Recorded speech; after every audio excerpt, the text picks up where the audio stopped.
माँ, क्या आज भी आप काम करने जाओगी? हाँ बेटा, जाना तो पड़ेगा। अच्छा तो ठीक है माँ जी, मैं चलती हूँ। ठीक है बहू, सर पर आंचल रख कर जाना।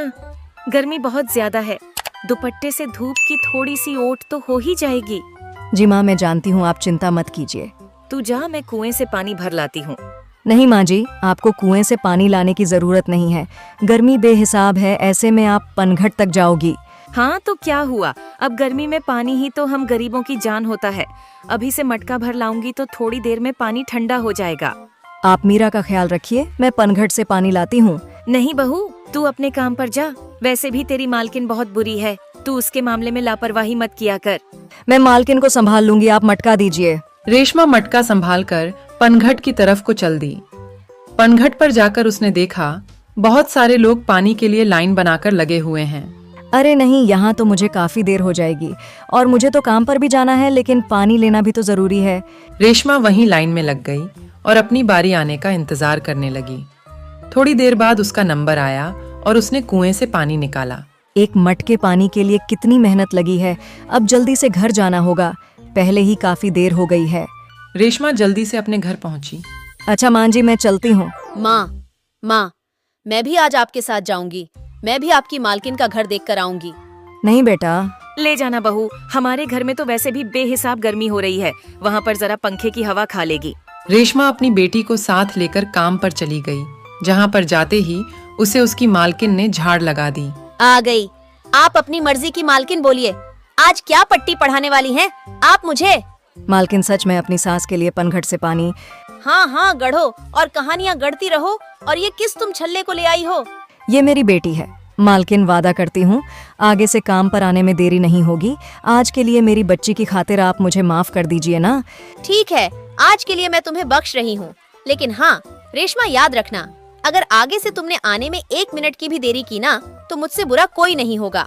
बीना ने रेशमा के ऊपर खूब गुस्सा उतारा। मालकिन की डांट सुनकर रेशमा कामों में ही लग गई। उसके साथ उसकी बेटी भी। तभी रेशमा रसोई में काम करने आई थी कि मीरा को बिना के घर का बड़ा फ्रिज दिखाई दिया। माँ, ये क्या है? बेटा, यह फ्रिज, इसमें पानी ठंडा होता है। इतना ही नहीं, इसमें हम खाने पीने की चीजें रखकर उन्हें खराब होने से भी बचा सकते हैं। अच्छा, तो ये भी मटके की तरह है, लेकिन माँ उसमें तो हम खाना नहीं रख सकते हैं ना?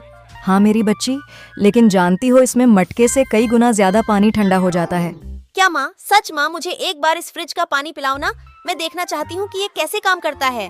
नहीं बेटा, मीरा बेटा, ये फ्रिज हमारा नहीं है। नहीं माँ, मुझे तो ये फ्रिज खोलकर देखना है और इसका पानी भी पीना है। मीरा जिद करने लगी। रेशमा ने उसे काफी समझाया, लेकिन वह नहीं मानी। फिर रेशमा मालकिन के पास गई। मालकिन, मेरी बेटी ठंडा पानी पीने की जिद कर रही है, तो क्या मैं आपके फ्रिज से थोड़ा सा पानी पिला दूं? अच्छा, तो तुम्हारी बेटी जिद कर रही है? गरीब औरत, मैं जानती थी कि तू अपनी बेटी को ऐसे ही किसी वजह से लाई होगी। अमीर घराना देखा नहीं और उसकी संपत्ति में अपना हिस्सा समझना तुम गरीब पहले ही शुरू कर देते हो। मालकिन, बस 1 गिलास पानी की ही तो बात है, पिलाने दो ना। मेरे फ्रिज का ठंडा पानी फ्री तो नहीं है, फ्रिज बिजली से चलता है, जिसका बिल मैं देती हूँ। मैं तुम्हें अपने फ्रिज से 1 बूंद पानी नहीं पीने दूंगी। जाओ, अगर प्यास लगी है तो जाकर अपने मटके का पानी पियो।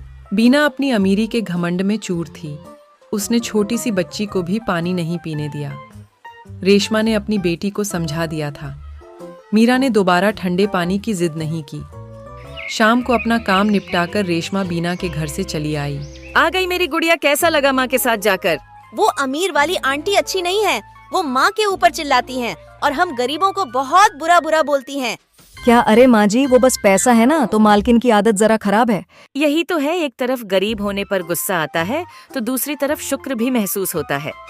अच्छा बहू, ये ले, तू पानी पी। रेशमा ने मटके का ठंडा ठंडा पानी पिया और फिर वह अपनी गरीब सी झोपड़ी में खाना बनाने बैठ गई। गरीब बहू इसी तरह से अपने घर को संभालती थी। पहले वो बाहर काम करने जाया करती थी, तो बाद में अपने घर की जिम्मेदारियों को देखती थी। और दूसरी तरफ बीना थी, जो घर में भी कोई काम नहीं करती थी और साथ ही उसमें अमीर होने का बेहद स्वार्थ भी था। ऐसे ही सिलसिला जारी। एक दिन रेशमा पनघट से पानी ला रही थी और उसे वहीं पनघट के पास एक लड़की बेहोश पड़ी हुई मिली। ये कौन है? हालत से तो यह सही घराने से ही लगती है। मुझे लगता है गर्मी की वजह से ये बेहोश हो गई है। मुझे इनकी मदद करनी चाहिए। रेशमा ने उस लड़की के मुंह पर पानी का छींटा मारा। तब जाकर उस लड़की को होश आया। पानी पीना है, मुझे चक्कर आ रहा है। अरे नहीं, लगता है आपकी हालत खराब है, आप मेरे साथ चलिए। रेशमा उस लड़की को अपने घर ले आई और उसके माथे पर ठंडी पट्टी रखी और उसको मटके का पानी भी पीने को दिया। इतने सब के बाद उस लड़की को होश आया और उसने अपने बारे में रेशमा को बताया। उस लड़की से सब कुछ जान लेने के बाद रेशमा जल्दी से अपने काम पर गई, लेकिन वो आज भी लेट हो गई थी। आ गई तू, जा दफा हो जा। मालकिन मेरी बात तो सुनिए। वो अब चल, मैं तेरी कोई कहानी नहीं सुनूंगी। दीदी, आप रेशमा दीदी को कुछ मत कहिए। आप जानती भी हैं आज इन्होंने ही मेरी जान बचाई है। क्या? हाँ दीदी जानती है, मैं आज आपको सरप्राइज देने आ रही थी, लेकिन रास्ते में ही मेरी गाड़ी खराब हो गई और नेटवर्क भी नहीं था। मैं पैदल ही आपके घर तक का सफर करने लगी, लेकिन धूप और गर्मी की वजह से मुझे चक्कर आ गया और मैं बेहोश होकर गिर गई। बेहोशी की हालत में मेरी मदद रेशमा दीदी की यह मुझे अपनी झोपड़ी में ले गई। मुझे ठंडा ठंडा मटके का पानी पिलाया और मेरी सेवा भी की। इतनी साफ दिल औरत से आप इस तरह कैसे बात कर सकती हो? सोना की बात को सुनकर बिना का सिर शर्म से नीचे हो गया। उसे वह मंजर याद आ रहा था जब उसने रेशमा की छोटी सी बच्ची को पानी की एक बूंद भी देने से मना कर दिया था और उसे अपनी भूल पर पछतावा भी हो रहा था। शुक्रिया रेशमा, मेरी बहन की मदद करने के लिए। कोई नहीं मालकिन, इंसान ही इंसान के काम आता है। बीना बहुत ज्यादा शर्मिंदा थी, इतना कि उसकी गर्दन भी उठ नहीं रही थी। उसने उस वक्त रेशमा से ज्यादा कुछ नहीं कहा, लेकिन अगले दिन बीना और सोना दोनों बहनें रेशमा के घर फ्रिज लेकर गई। मुझे माफ कर दो रेशमा, और तुम भी मीरा मम्मी जी। मैंने बेशक आपकी बहू को बहुत बुरा भला बोला है, लेकिन मुझे अपनी गलती का एहसास है। यह फ्रिज मेरी तरफ से एक तोहफा है, प्लीज इसे कबूल कीजिए। अगर आप इसे ले लेंगे तो मैं मान जाऊंगी कि आपने मुझे माफ कर दिया। मालकिन मेरे दिल में आपके लिए कोई मैल नहीं था, आपको तोहफे के लिए शुक्रिया। ये अब हमारे घर में भी फ्रिज है, मतलब कि मैं ठंडा पानी पीऊंगी ये। मीरा बहुत खुश हो रही थी।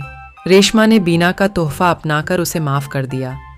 अब गरीब और अमीर के बीच की रेखा मिट चुकी थी और अब सब कुछ सही हो चुका था।